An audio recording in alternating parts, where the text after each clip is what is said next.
Hi friends, village extension പോലുള്ള 10ാം class base ആയിട്ടുള്ള എക്സാമുകളുമായി ബന്ധപ്പെട്ട് നമ്മൾ നോക്കുന്ന പേപ്പർ LDC 2014 വയനാട് ജില്ലയിൽ ചോദിച്ച പ്രധാനപ്പെട്ട ചോദ്യങ്ങളും അവയുടെ ഉത്തരങ്ങളുമാണ്. LDC 2014 വയനാട് ജില്ല.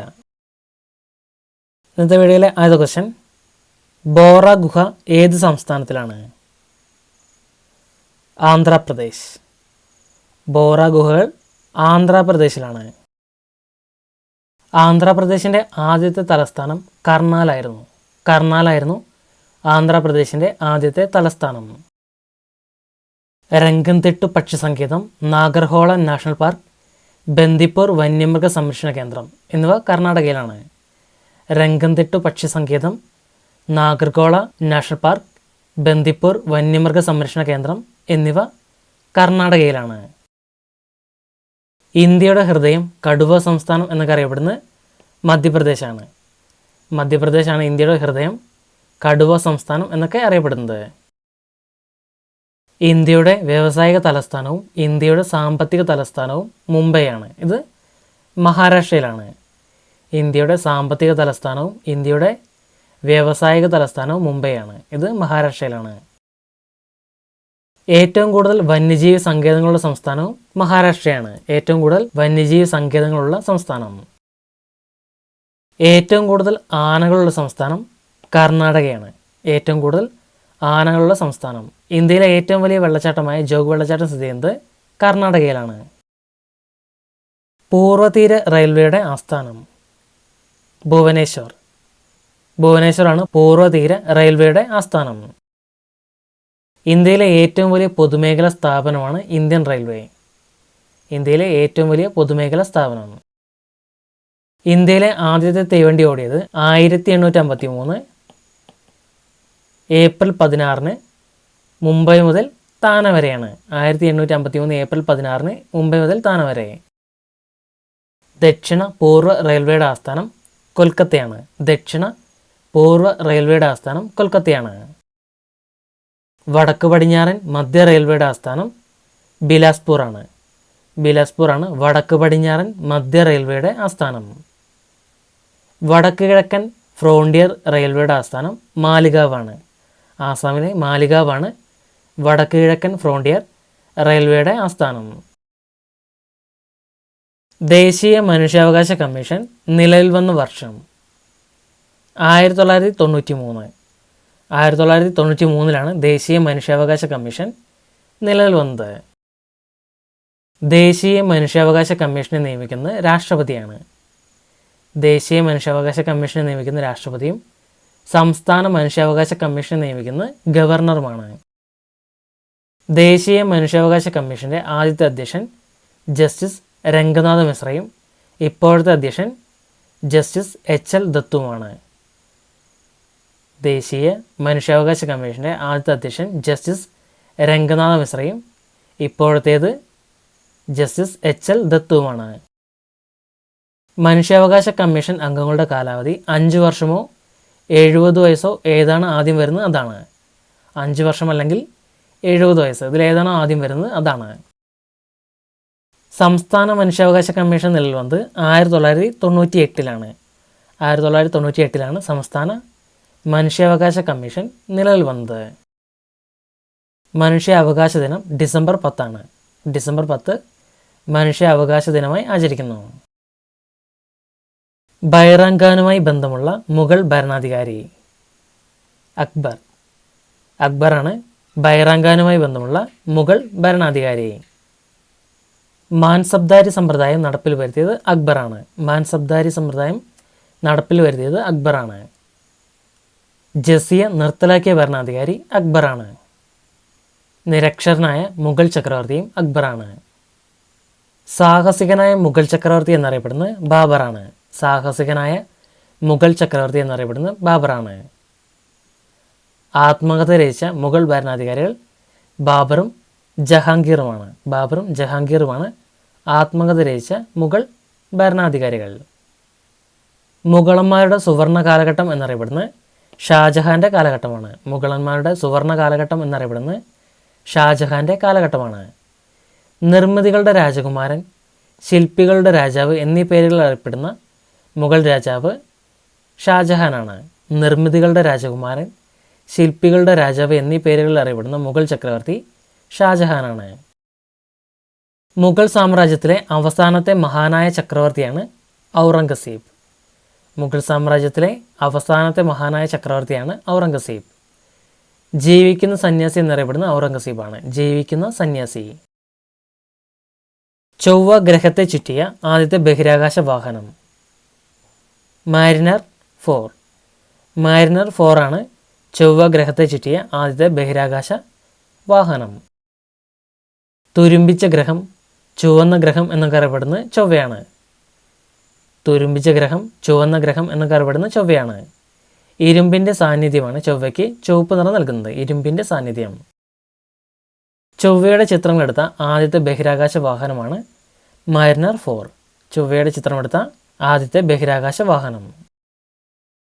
ചൊവ്വയിൽ ജീവൻ തേടുന്ന ദൗത്യവുമായി ചൊവ്വയുടെ ഉപരിതലത്തിൽ ഇറങ്ങിയ വാഹനമാണ് വൈക്കിംഗ് 1. വൈക്കിംഗ് 1 ചൊവ്വയിൽ ജീവൻ തേടുന്ന ദൗത്യവുമായി ചൊവ്വയുടെ ഉപരിതലത്തിൽ ഇറങ്ങിയ ആദ്യത്തെ വാഹനമാണ്. ലോകത്തിലെ ആദ്യത്തെ കാലാവസ്ഥ ഉപഗ്രഹം ടൈറോസ്. ടൈറോസ് ആണ് ലോകത്തിലെ ആദ്യത്തെ കാലാവസ്ഥ ഉപഗ്രഹം. ലോക കാലാവസ്ഥ പഠന സംഘടനയുടെ ആസ്ഥാനം ജനീവയാണ്. ലോക കാലാവസ്ഥ പഠന സംഘടന ആസ്ഥാനം ജനീവയാണ്. ചൈനീസ് ഓഹരി വിപണിയുടെ പേര് SSE കോമ്പോസിറ്റ്. SSE കോമ്പോസിറ്റ് എന്നാണ് ചൈനീസ് ഓഹരി വിപണിയുടെ പേര്. ലോകത്തിലെ ഏറ്റവും വലിയ സാമ്പത്തിക ശക്തി ചൈനയാണ്. ലോകത്തിലെ ഏറ്റവും വലിയ സാമ്പത്തിക ശക്തി. ചൈനയുടെ കറൻസി യുവാനാണ്. യുവാനാണ് ചൈനയുടെ കറൻസി, യുവാൻ. അർജന്റീനയുടെ ഓഹരി വിപണിയുടെ പേരാണ് മെർവൽ. അർജന്റീനയുടെ ഓഹരി വിപണിയുടെ പേരാണ് മെർവൽ. നിക്കൈ 225 അത് ജപ്പാനിലെ സ്റ്റോക്ക് എക്സ്ചേഞ്ചാണ്. ടോക്കിയോയിലെ ജപ്പാനിലെ സ്റ്റോക്ക് എക്സ്ചേഞ്ചാണ് നിക്കൈ 225. കാക് 40 എന്നത് ഫ്രാൻസിലെ ഓഹരി വിപണിയുടെ പേരാണ്. ഫ്രാൻസിലെ ഓഹരി വിപണിയുടെ പേരാണ് കാക് 40. കൂട്ടത്തിൽപ്പെടാത്ത തുറമുഖം തൂത്തുക്കുടി. തൂത്തുക്കുടിയാണ് ഈ തന്നിരിക്കുന്നവയിൽ പെടാത്ത തുറമുഖം. ഇന്ത്യയുടെ മുത്ത് എന്ന് വിളിക്കുന്ന തുറമുഖമാണ് തൂത്തുക്കുടി. തൂത്തുക്കുടി ഒരു കൃത്രിമ തുറമുഖമാണ്.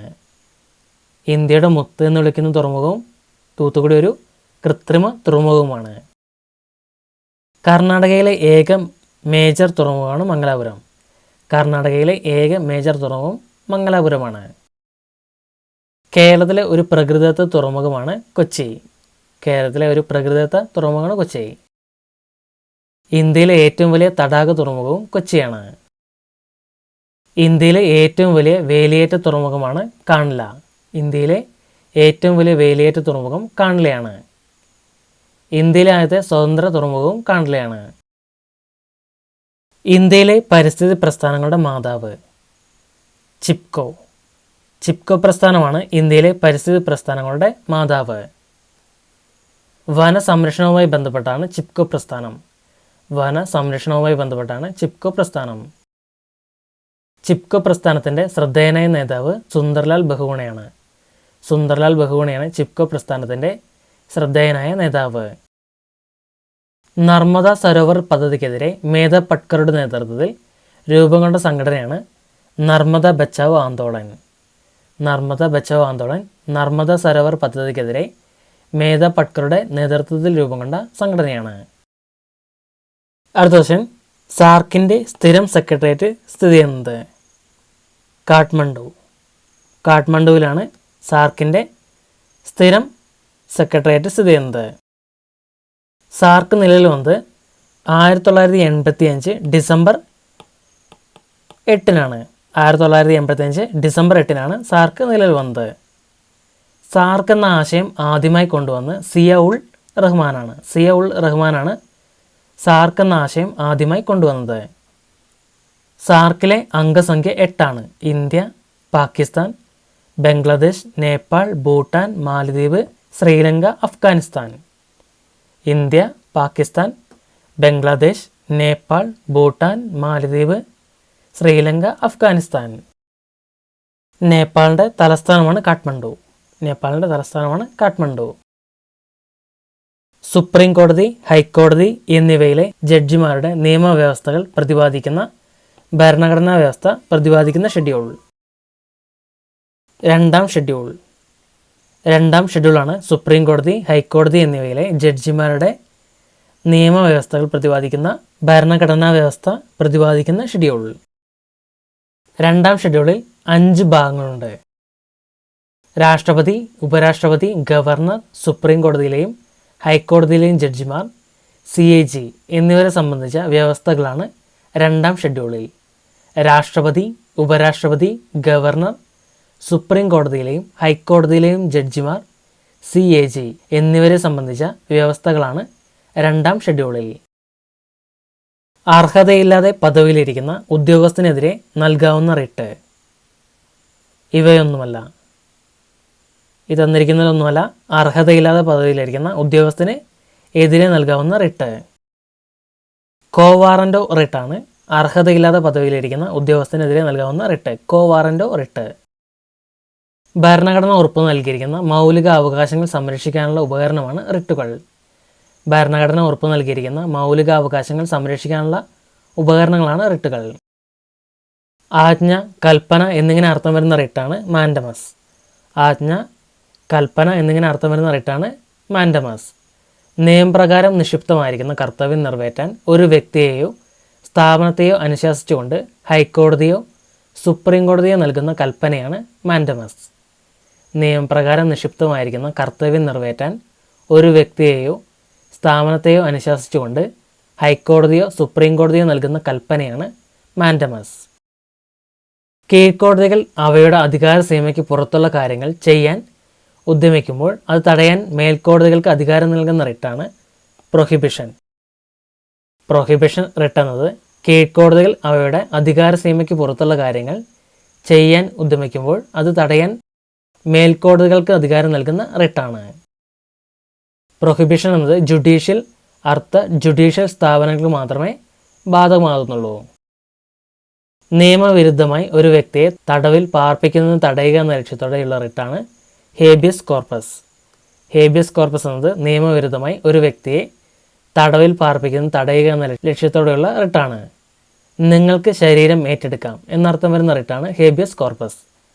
നിങ്ങൾക്ക് ശരീരം ഏറ്റെടുക്കാം. ഭരണഘടനയുടെ 330 മുതൽ 342 വരെ വകുപ്പുകൾ പ്രതിപാദിക്കുന്ന വിഷയം. പട്ടികജാതി പട്ടികവർഗ വിഭാഗങ്ങളെക്കുറിച്ച്. പട്ടികജാതി പട്ടികവർഗ വിഭാഗങ്ങളെക്കുറിച്ച് പ്രതിപാദിക്കുന്ന വകുപ്പാണ് ഭരണഘടനയുടെ 330 മുതൽ 342 വരെയുള്ള വകുപ്പുകൾ. ഗരീബി ഹഠാവോ എന്ന ലക്ഷ്യം മുന്നോട്ട് വെച്ച പഞ്ചവത്സര പദ്ധതി. അഞ്ചാം പദ്ധതിയാണ് ഗരീബി ഹഠാവോ എന്ന ലക്ഷ്യം മുന്നോട്ട് വെച്ച പഞ്ചവത്സര പദ്ധതി. ഗരീബി ഹഠാവോ എന്ന ലക്ഷ്യം മുന്നോട്ട് വെച്ച പ്രധാനമന്ത്രി ഇന്ദിരാഗാന്ധിയാണ്. ഇന്ദിരാഗാന്ധിയാണ് ഗരീബി ഹഠാവോ എന്ന ലക്ഷ്യം മുന്നോട്ട് വെച്ചത്. 1974 മുതൽ 79 വരെയാണ് അഞ്ചാം പഞ്ചവത്സര പദ്ധതി. 1974 മുതൽ 79 വരെയാണ് അഞ്ചാം പഞ്ചവത്സര പദ്ധതി. ഇന്ദിരാഗാന്ധി 20 ദിന പരിപാടികൾ ആരംഭിച്ച പഞ്ചവത്സര പദ്ധതിയും അഞ്ചാം പദ്ധതിയാണ്. ഇന്ദിരാഗാന്ധി 20 ദിന പരിപാടികൾ ആരംഭിച്ച പദ്ധതി അഞ്ചാം പദ്ധതിയാണ്. ആറാം പഞ്ചവത്സര പദ്ധതിയുടെ പ്രധാന ലക്ഷ്യം ദാരിദ്ര്യ നിർമ്മാർജ്ജനമാണ്. ആറാം പഞ്ചവത്സര പദ്ധതിയുടെ പ്രധാന ലക്ഷ്യം. ഏഴാം പഞ്ചവത്സര പദ്ധതിയുടെ പ്രധാന ലക്ഷ്യം ഭക്ഷ്യധാന്യ ഉൽപ്പാദന വളർച്ചയും തൊഴിലവസരം വർദ്ധിപ്പിക്കുക എന്നതാണ്. ഭക്ഷ്യധാന്യ ഉൽപ്പാദന വളർച്ചയും തൊഴിലവസരം വർദ്ധിപ്പിക്കുകയാണ് ഏഴാം പദ്ധതിയുടെ പ്രധാന ലക്ഷ്യം. എട്ടാം പദ്ധതിയുടെ ലക്ഷ്യം വ്യവസായങ്ങളുടെ ആധുനികവൽക്കരണമായിരുന്നു എട്ടാം പദ്ധതിയുടെ ലക്ഷ്യം. ആത്മവിദ്യാസംഘം സ്ഥാപിച്ചത്. വാഗ്ഭടാനന്ദ ഗുരുവാണ് ആത്മവിദ്യാസംഘം സ്ഥാപിച്ചത്. 1917 ആത്മവിദ്യാസംഘം സ്ഥാപിച്ചത്. 1917. വാഗ്ഭടാനന്ദൻ ജനിച്ചത് 1885 കണ്ണൂർ ജില്ലയിലെ പാട്യം ഗ്രാമത്തിലാണ്. വാഗ്ഭടാനന്ദൻ ജനിച്ചത് 1855 കണ്ണൂർ ജില്ലയിലെ പാട്യം എന്ന ഗ്രാമത്തിലാണ്. വാഗ്ഭടാനന്ദൻ്റെ യഥാർത്ഥ പേര് വയലേരി കുഞ്ഞിക്കണ്ണൻ എന്നായിരുന്നു. വയലേരി കുഞ്ഞിക്കണ്ണൻ എന്നായിരുന്നു വാഗ്ഭടാനന്ദൻ്റെ യഥാർത്ഥ പേര്. ബ്രഹ്മാനന്ദ ശിവയോഗിയുടെ ശിഷ്യനാണ് വാഗ്ഭടാനന്ദൻ. ബ്രഹ്മാനന്ദ ശിവയോഗിയുടെ ശിഷ്യനാണ് വാഗ്ഭടാനന്ദൻ. ബ്രഹ്മാനന്ദ ശിവയോഗിയാണ് വാഗ്ഭടാനന്ദൻ എന്ന പേര് നൽകിയത്. വാഗ്ഭടാനന്ദൻ എന്ന പേര് നൽകിയത് ബ്രഹ്മാനന്ദ ശിവയോഗിയാണ്.